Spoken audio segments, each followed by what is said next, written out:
The news was supposed to be a miracle, something that would bring them closer, not tear them apart. She sat across from him in his sleek, glass-walled office, her fingers trembling around the edges of the ultrasound photo she had tucked carefully into her handbag. The air conditioning hummed softly, a faint, steady chill in the room, but she was sweating. Her heart pounded in her chest as she tried to smile, tried to believe that maybe, just maybe, he'd see the news as something beautiful. He didn't. The moment the words left her mouth, "I'm pregnant," his eyes turned sharp, like shards of ice. The billionaire CEO, the man who had charmed her, pursued her, whispered promises in the dark, suddenly looked at her as if she were nothing more than a threat to his empire. He leaned back in his leather chair, the city skyline sprawling behind him, and let out a cold laugh. "You're joking," he said flatly, though his jaw tightened. "I'm not," she whispered. Her hands clasped protectively over her stomach, even though there was hardly a visible bump yet. "It's ours." He stood, walking over to the tall window as if the sheer weight of her words were suffocating him. His reflection in the glass looked even colder than the man she saw standing there. "Do you have any idea what this would do? To me, to the company, to my reputation? I can't have a scandal. Not now." Her chest tightened. "A scandal." Her voice cracked. "This is a child, your child, our child." He spun back toward her, his voice sharper than a blade. "You'll get rid of it." The words sliced through her like glass. She shook her head immediately, tears welling. "No, no, I won't. I can't. Don't you understand? This isn't some problem to erase. This is life." But he wasn't listening. He stormed toward his desk, pressing his hands down on the glossy surface as if he could control the situation by sheer force. His expensive watch glinted under the ceiling lights, his suit perfectly tailored, his entire appearance the portrait of power. And yet, in that moment, he looked like a man consumed by fear, not of her, not of the baby, but of what the world would say. "Listen to me," he hissed. "You will have the procedure. I'll pay for it, I'll make sure you're taken care of, but this cannot go on." She rose from her chair slowly, her legs shaky but her resolve strengthening with every breath. "You think you can decide this? You think because you have money, because you have power, that you can dictate my body, my choices, my child? No, this isn't your decision." His nostrils flared, fury sparking in his eyes. "You're my employee. Don't forget that. If you go through with this, you'll have nothing. No job, no career, no recommendations. I'll make sure no one in this industry hires you again." The words were cruel, deliberate, meant to break her. And for a flickering second, they almost did. Her throat tightened, her stomach clenched, and she could see the enormity of what choosing her baby meant: loneliness, poverty, struggle. He was offering her security, at the cost of a life. Her tears fell freely now, streaking down her cheeks, but she did not falter. She stepped toward the door, her hand trembling as it reached for the handle. "If you think you can scare me into destroying my child, you don't know me at all. I'd rather lose everything than kill a part of me, and a part of you." For the first time, his mask cracked. His mouth opened, but no words came out. He looked at her as if she were walking away with the last piece of his soul, though pride held him rooted to the floor. She turned, holding her chin high despite the storm raging inside her. "Goodbye," she whispered, her voice breaking but steady enough to carry across the room. And then she walked out, leaving behind the man who demanded the impossible, and the world they once thought they could build together. In the echo of the closing door, he was left staring at the city lights, his reflection staring back at him with hollow eyes. He told himself he'd forget. He told himself she would come to her senses. He told himself it was better this way. But deep down, a small, unwanted truth gnawed at him: he had just thrown away the only chance at something real. The apartment was small, cramped, and smelled faintly of damp plaster, but it was hers, and for now, it was all she could afford. She sat on the thin mattress laid out on the floor, her back against the peeling wall, staring down at the bills scattered in front of her. Rent was overdue. The electricity notice had come that morning, a bright red warning stamped across the paper. Her hands rubbed absently over her belly, still flat, but in her heart she could already feel the presence of the life growing inside her. She whispered softly, almost as though speaking to the baby could calm her nerves. "We'll be okay. Somehow, we'll be okay." The next months passed in a blur of exhaustion and resolve. She worked long hours at a diner, the kind of place where the smell of frying oil clung to her clothes and the ache in her legs followed her home at night. The uniform was too tight, the pay too small, and the customers too unkind. Yet she endured, because every dollar mattered now. Every cent meant diapers, formula, tiny clothes, doctor visits. There were nights when she cried herself to sleep, overwhelmed by the weight of what she'd chosen. But then there were mornings when she woke up to the faint flutter of a kick inside her, and she smiled through her tears, reminded why she had walked away from the man in the glass tower. As her belly grew, so did the whispers.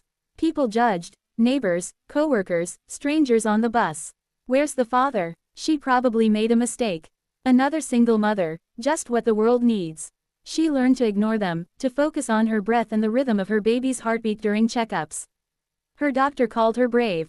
She didn't feel brave, not when fear pressed down on her at night like a heavy blanket.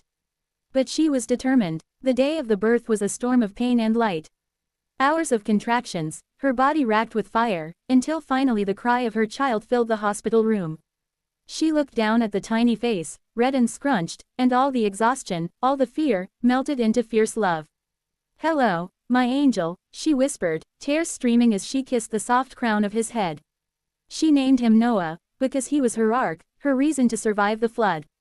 The weeks after were harder than anything she'd imagined. Nights blurred into days as Noah cried for milk, for warmth, for comfort. Her body ached, her eyes burned, but every time she cradled him, the exhaustion dulled. She took whatever jobs she could, cleaning offices, babysitting, stocking shelves. She strapped Noah to her chest in a second-hand carrier and worked with him pressed against her heart, whispering lullabies while wiping down desks. There were moments of despair. Nights when she counted coins for formula and came up short.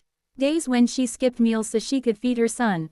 Once, she sat in the dark of their apartment after the electricity had been cut, rocking Noah while candles flickered around them. "I'm sorry," she murmured over and over, feeling like a failure. But when he smiled for the first time, a small, toothless grin that lit up his entire face, she knew she wasn't failing. She was fighting, and for him, she would never stop. 2 years passed in the blink of an eye, filled with first steps, first words, and countless scraped knees. Noah was her joy, her laughter, her world. He had his father's sharp jawline, though softened by her gentleness, and his eyes were startlingly familiar, deep and piercing, the same ones that had once looked at her with contempt. Sometimes, when Noah giggled or pouted, her chest tightened with the memory of the man she had left behind. She would shake it off, reminding herself that she had chosen love over fear, and Noah was proof she had been right. Life wasn't glamorous. She still worked long hours, still lived in a small apartment, but Noah filled the space with light. The walls no longer seemed so cracked when he ran around with toy cars, his laughter echoing like music. She lived paycheck to paycheck, yet every night when she tucked him into bed, she felt rich in a way no billionaire could understand. What she didn't know, what she couldn't have imagined, was that fate was circling back. The man who had demanded she and her child's life would soon see what she had built from nothing. And when he did, everything would change. The shopping mall pulsed with Saturday noise, children's laughter echoing from the play area, the clatter of heels across polished floors, and the hum of chatter from families drifting between stores. She walked slowly, holding Noah's small hand in hers, his tiny legs trying to keep up with her stride. He was two now, full of questions, his voice bubbling with excitement as he tugged her toward the toy store window. "Mommy, look, cars." His little finger pressed against the glass, his wide eyes sparkling. She smiled, crouching down to his level. "You already have cars, silly." "But not the red one," he argued, his lips curling into a determined pout that looked so much like his father's that it stole her breath for a moment. Shaking the thought away, she laughed softly and promised, "We'll see." They stepped inside the store, weaving between shelves stacked high with bright boxes. She lifted Noah so he could reach for a small car set on the display. His delighted giggle filled the air, warming her chest. For her, these small moments made the struggle worth it, the long nights, the missed meals, the constant balancing of bills. All of it faded when she saw his smile. But across the mall, at that exact moment, a man stood by the escalator, phone in hand, his mind buried in a string of emails. He wore his usual armor, an expensive tailored suit, polished shoes, and a guarded expression. The billionaire CEO moved through the world as if he owned it, yet inside, a hollowness followed him everywhere. Deals were signed, money flowed, but nights were lonely, and mornings felt empty no matter how much success he stacked in his name. Something tugged at him that day. A sound, high-pitched laughter, pure and unfiltered, rose above the buzz of the crowd. He glanced up, his gaze drawn toward the toy store, and for reasons he couldn't explain, his steps slowed. He scanned the aisle casually, almost absently, until his eyes froze. There she was. The sight hit him like a blow to the chest. She stood in the aisle, her hair tied loosely back, wearing a faded dress that had seen better days, but she looked radiant in a way he couldn't ignore. More than that, she wasn't alone. A little boy sat perched on her hip, clutching a red toy car in his small hand, his round cheeks flushed with joy. The billionaire's pulse quickened. The boy laughed, and something in that sound ripped through him. The child's eyes, sharp, deep, achingly familiar, locked with his for the briefest second, and he felt the ground shift beneath him. It was like staring at a reflection he didn't know existed. His feet carried him forward before his mind could stop them.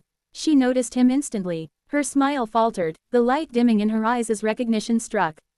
Panic flickered across her face, and she hugged Noah tighter against her side, as though shielding him from a threat. Her heart pounded. Of all the places, of all the moments, why here, why now?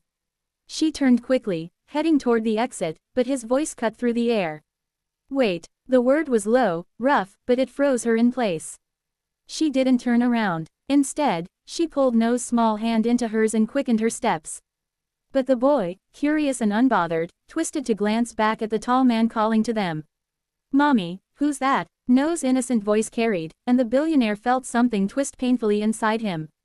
Finally, she stopped, her shoulders tense. She turned slowly, her eyes meeting his across the distance. There was no warmth there, only guarded strength, the kind born from years of surviving alone. He stepped closer, his gaze fixed on the child. He's yours. His voice faltered, disbelief and realization colliding. Her grip on Noah tightened. He's mine. Her tone was sharp, final, daring him to challenge her. But his eyes wouldn't leave the boy. Every detail, the curve of his jaw, the way he furrowed his brow, even the stubborn tilt of his chin, was undeniable. It was as if fate had carved his likeness into a smaller, purer form. 1,000 memories rushed back. The night in his office, the harsh words he had thrown at her, the way she had walked away with tears in her eyes but fire in her voice. He had thought she would yield, that she would obey. Instead, she had left, and chosen life. Now that life was standing before him, breathing, laughing, looking up with his very same eyes. Emotion he couldn't name surged inside him, guilt, wonder, longing. He swallowed hard, fighting to steady his voice. What's his name? She hesitated, her chin lifting defiantly. Noah. The word struck him like lightning. For the first time in years, the mask he wore cracked. He whispered the name back, reverently, as if it were the most precious thing he had ever spoken. Noah. Noah wriggled in her arms, curious. Mommy, do you know him? She turned away, her voice firm. No, come on, sweetheart. But before she could walk away, his hand lifted slightly, not quite reaching her, but desperate to bridge the space between them. Please, he said, his voice breaking. Don't take him away. Not yet. The crowd bustled around them, unaware that a moment years in the making was unfolding in the middle of a busy mall. She stood frozen, torn between the instinct to protect her son and the undeniable truth that his father was standing right there, seeing him for the very first time. She stood there in the middle of the mall, her son's hand clutched tightly in hers, her heart pounding like a drum. Every instinct screamed at her to leave, to walk away before he could say more, before he could sink his claws into the fragile little world she had built. But his voice, the way it cracked when he whispered their son's name, stopped her cold. She turned, slowly, her chin lifted, her eyes hard with the weight of everything she had endured. What do you want? She asked, her words sharp, steady. He looked at her. Not at her worn clothes, not at the dark circles beneath her eyes from too many sleepless nights, but at her son, the boy who now peered up at him with a mixture of curiosity and innocence. I want to know him. His voice trembled. I want to know my son. Her lips pressed into a thin line. You don't get to say that, she hissed, her grip on Noah's small hand tightening. You gave up that right the moment you told me to destroy him. The words hit him like a slap. He flinched, his chest tightening, his carefully composed world unraveling. Around them, the mall crowd flowed, oblivious, while the three of them stood. Locked in a silent war that had been brewing for years. I was wrong, he whispered, his voice thick. I was a coward. I thought I was protecting everything I had built, but in truth, I destroyed everything that mattered. She shook her head, anger burning through her. No, don't do this. Don't stand here in front of me with your apologies and your regrets like that erases what you did. You looked me in the eye, and you told me to end his life as if he were nothing. Do you know what that did to me? To carry him, to raise him alone, to struggle every single day because of the choice I made, the choice you refused to support. Tears blurred her vision, but she refused to let them fall. I don't need your money. I don't need your guilt. And Noah doesn't need a father who never wanted him. Noah tugged at her sleeve, looking up with wide, confused eyes. Mommy, why are you crying? His small voice cracked her resolve, but she forced a smile down at him, brushing his hair gently. It's okay, sweetheart. The billionaire's throat ached as he took a tentative step closer.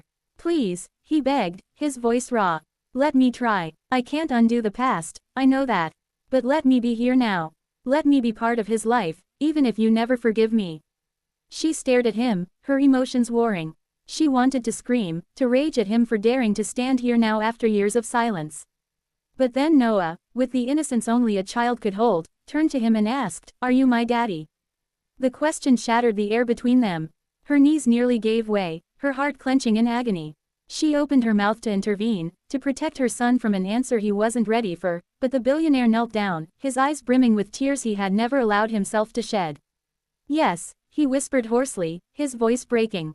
Yes, I am. Noah blinked, then reached out his tiny hand, placing it in his father's larger one without hesitation. The billionaire bowed his head, clutching that small hand like it was the most precious thing he had ever touched. A sob escaped his chest, years of emptiness cracking wide open in that single moment.